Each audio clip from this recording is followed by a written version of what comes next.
Good evening, friends. Today is 19th September, and today we are going to discuss three important articles. Two articles are from the Indian Express, and third article is from the Hindu. All the three articles are very important from exam point of view. You can cover this all the three, or can relate this all the articles from the GS papers. Some relevance or utility I have mentioned at the end of the slides. The first article we are going to see is regarding the European Unions and its relevance in the current scenario. Second is regarding the stable burning. This article is highlighted because of the judgment given by the court that is to putting the farmers into the jail by burning the stable. And third article we are going to see is difference between the migration and immigrations, the challenges, and what the government are taking the steps for protection of their rights. All the three articles are very important and relevant articles. So first article we are starting, that is the European Union. So friend, the article itself gives some challenges facing the European Union for its existence. So before that we are going to see some brief history that European Union has. The European Union, that is the explored the means came from the idea of evolution, and it was one of the most ambitious political economic integration at that after the World War II, mainly after the World War II. It gradually expanded and was in the influence in global politics and economic. It was the biggest regional, we can say the biggest regional cooperation after the World War II. So if you see the little bit historical background, the European Union was ultimate result of some treaties. That is, the first was the European Coal and Steel Community, which was formed in 1951, and later became the Treaty of Rome, and last the ultimate result was the European Union. But over the decades of time, the European Union evolved, which gradually many of the countries has entered in the European Union, which form its own common currency, foreign policy, and deeper integration policies. So let's see some structure how the European Union work. It has mainly four important, we can say its important institutions. First is the European Commission, which is for the executive, which is known as the executive arm of the European Union. Second is the European Parliament. We can say it is the legislative body who makes a law. Third is the European Council, and Council of Ministers is the decision making body. And fourth is the European Court, means any for solving number of disputes or any queries. This is the institutions under the European Unions, working of the European Unions. If you see the economic dimensions, Eurozone and adaptation of Euro as a common currency symbolizes economic integration, that is the Eurozone.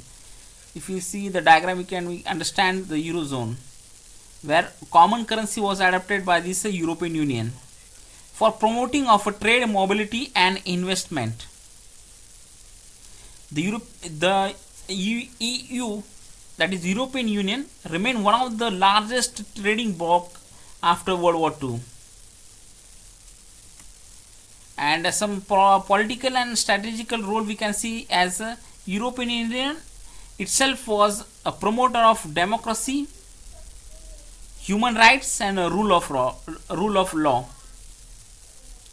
It played a very important role in multilateral negotiation on basis on the topics like climate change, trade, and global development. It was almost forefront for discussion various issues that the current world is facing. now, but it is with some challenge, facing some challenges. First challenge is that is enlargement itself was one of the biggest challenge, and which created a number of strains on the European Union, where we European Union saw a number of migrations which they failed to sustain.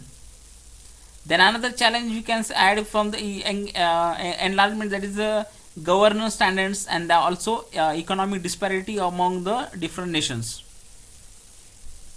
Second big challenge was in 2020, that is the Britain exist. That is UK's departure almost exposed the limitations and integration and raised question about the European Union's unity. Third, the European Union failed, that is the migration crisis, failed to how to integrate these various sectors, various nations, and how to stop the illegal migrations. They failed to make rigid policies. We can see that migrations from the Middle East and African countries especially. Next is the nationalism and populism from among different states, which led to fall of democracies in number of the countries, and where the human rights were also collapsed, and where number of people were we can say massacred, or we can see number of deaths of people due to the rights and clashes we can see in the European Unions. Also, recent Russia-Ukraine war, where the you can say that decisions of European Unions were something we can say as a was in dispute. For example, see, European Union were directly or directly were against the war and purchasing the oil or trade with the Russia, but at the back they were taking the oil and gases from the Russian counterpart. So what is the India and relation between India's relation with the European Union? For India, European Union is one of the most trading best good partner of with the European Union. So because number of technology collaboration on climate change and digital and security issues, where we are in touch with the European Unions.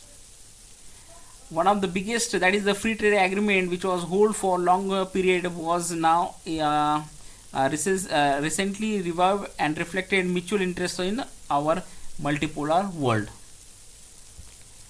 These were some challenges relation with India, its political and structural of the European Union.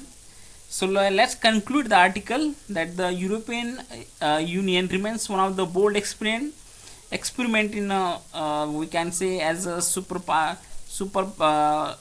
biggest regional cooperation in terms of governance, balancing national security and collective identity.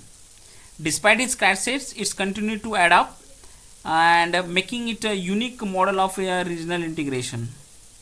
The future of European Union depends on managing the internal divisions, strengthening the strategic autonomy, and maintaining relevance in the shifting global order.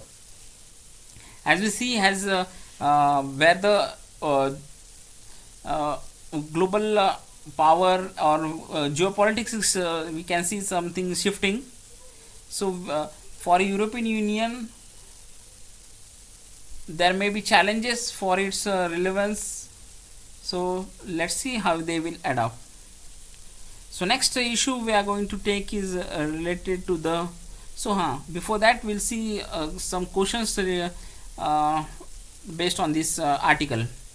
So you can relate this article to the international relationship, where India and you can explain the India and EU, that is the European Union relation. It's a trade negotiation, climate change partnership, Also on regional groupings, European Union as a model, challenges and integration, you can explain from this point.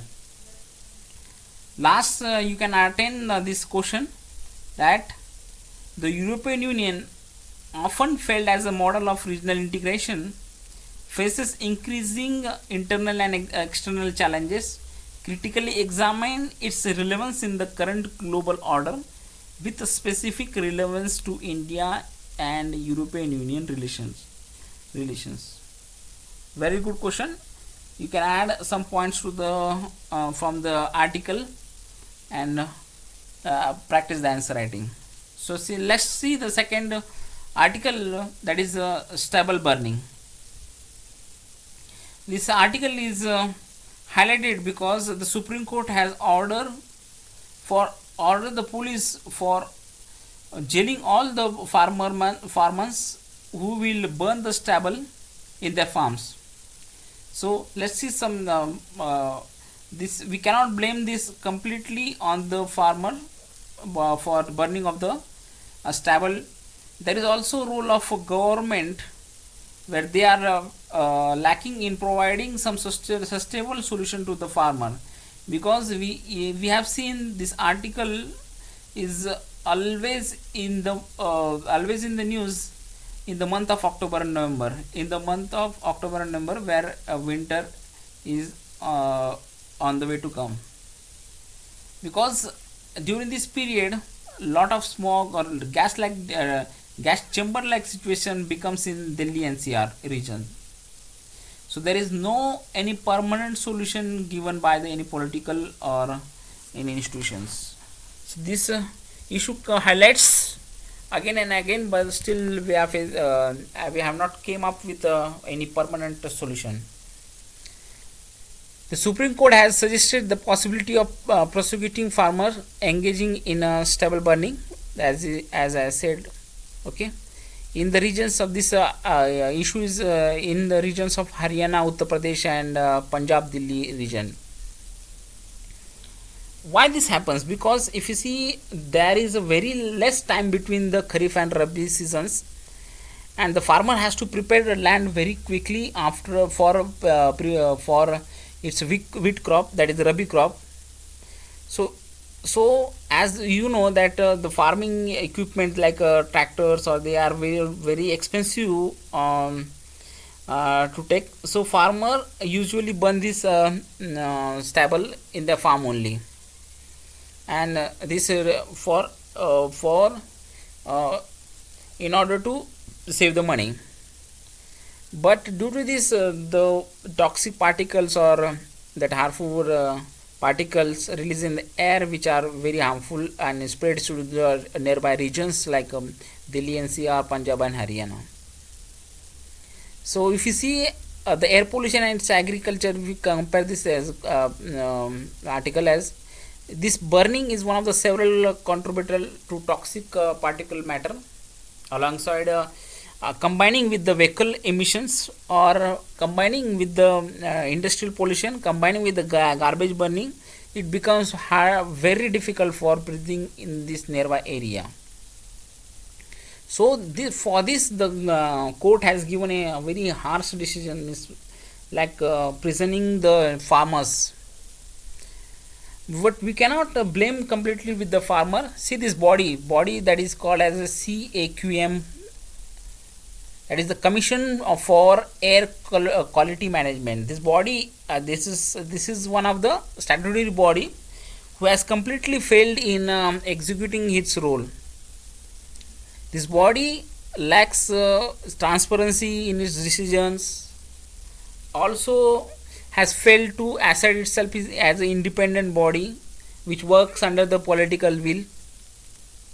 So we cannot say as completely blaming with the farmer. This some body has also one of the role for not implementing the complete laws, and for not finding any complete solution for this stubble burning. So for that the judiciary in frustration has given that proposal for like jailing the farmers.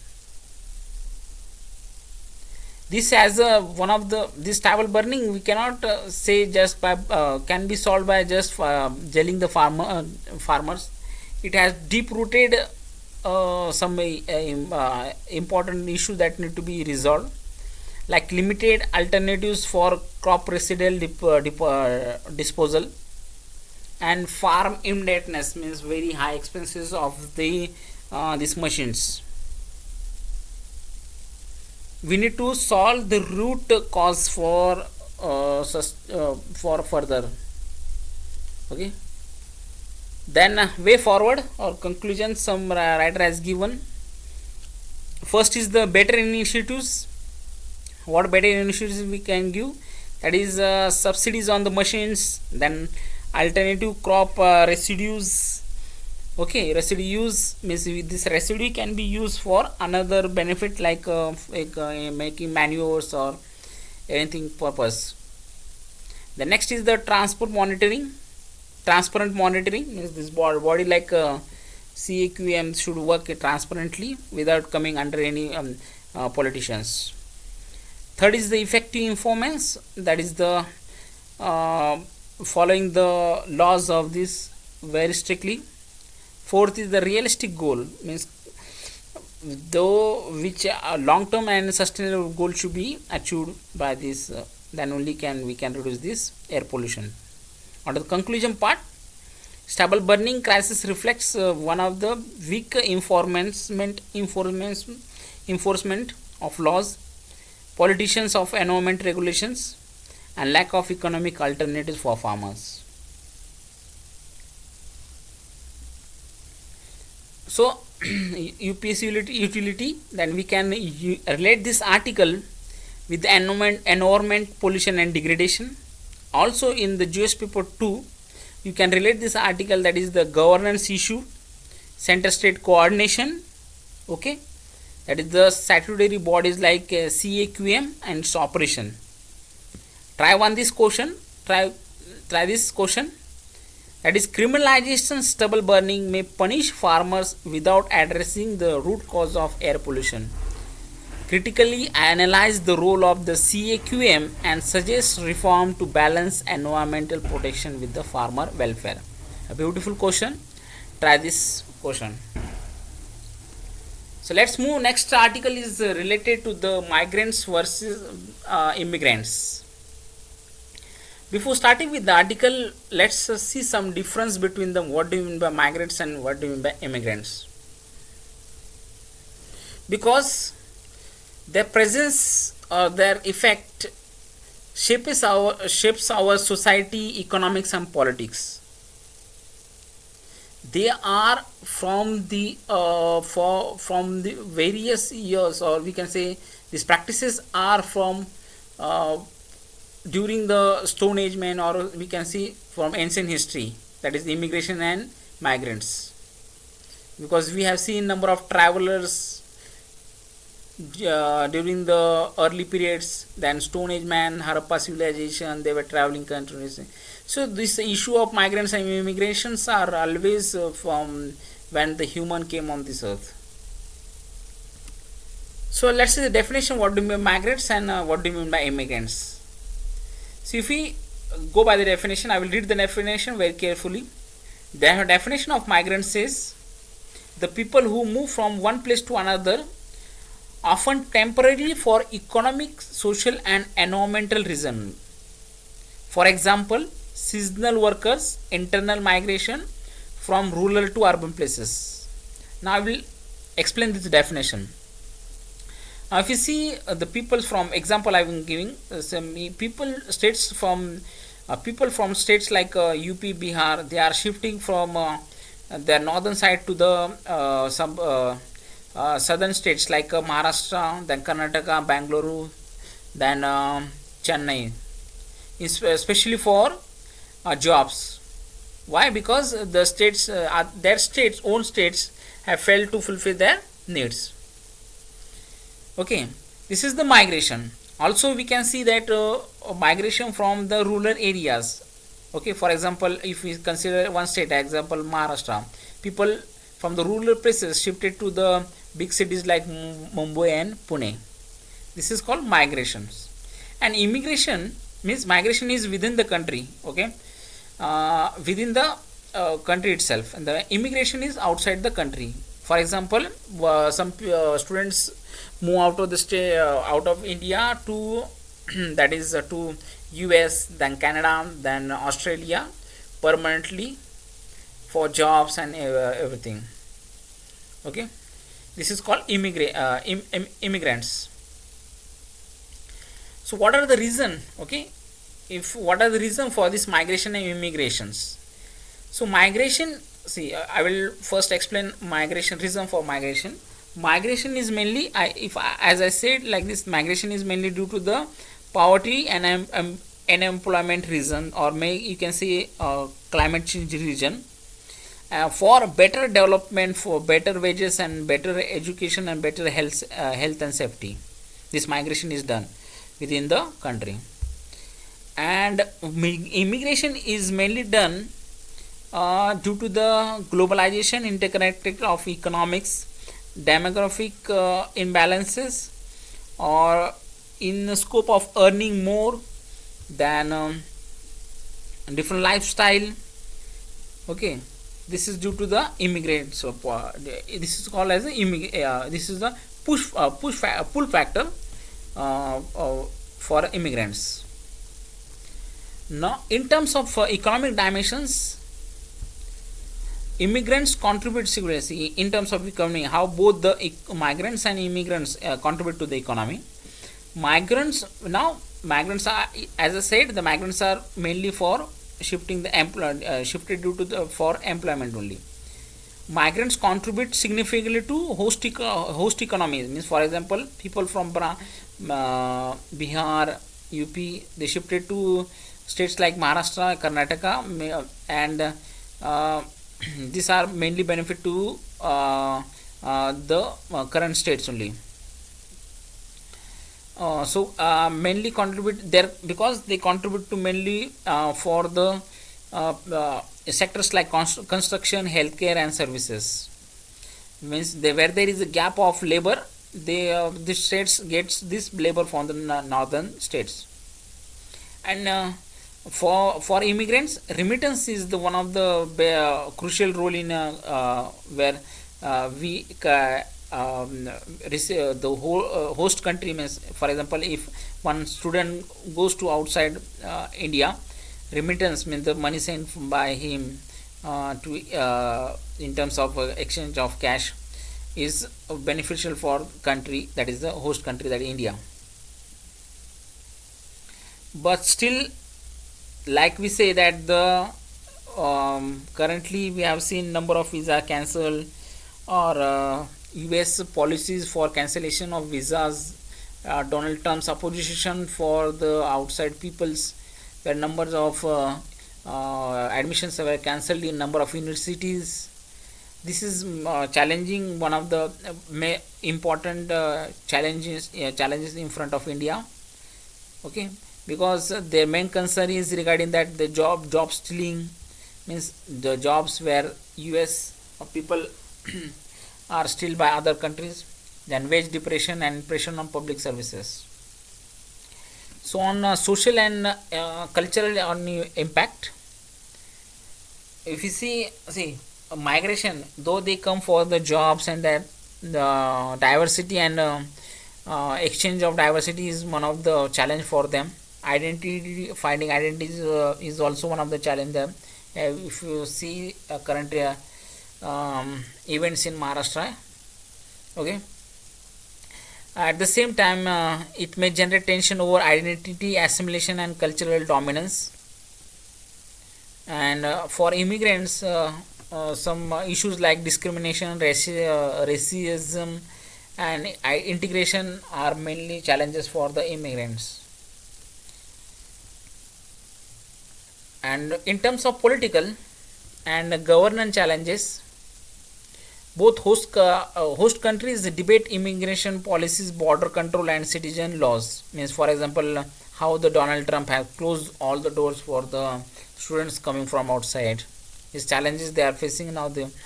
New students are finding it difficult to go in America for higher studies or in their universities. And in terms of migration, if I divide in migration, their rights, their exploitation, this so is another challenge in front of the government. So in India's perspective, India has immigration experience of both. This is migration, immigration, and also one concept is missing here, that is a refugee. Okay, because you can compare migration within the country is too much. So protecting the right of the migration is also one of the challenging for the various governments that are protecting their identity, identifying them, providing the health sector, health for these people, then education for the children's.